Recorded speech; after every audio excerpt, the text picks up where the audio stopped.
Hey everyone, welcome back to the channel.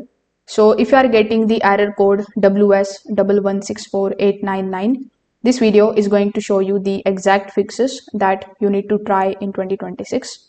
So first of all, you need to switch your network type. If you are using Wi-Fi, you can just simply try connecting your PS5 to a LAN cable. This error is often triggered by the unstable wireless connections, and a wired setup fixes it instantly.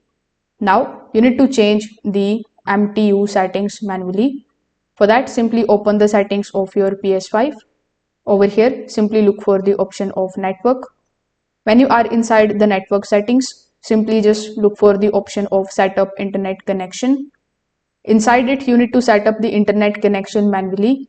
So you need to set the MTU value to 1473 or 1450.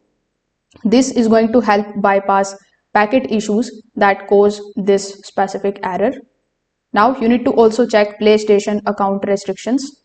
In some cases, the error appears if there are temporary account limitations or region mismatches. So you can log into your account from a web browser and verify that there are no alerts or required actions.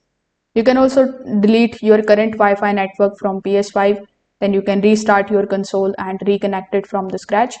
This particular step also going to remove the corrupted network data.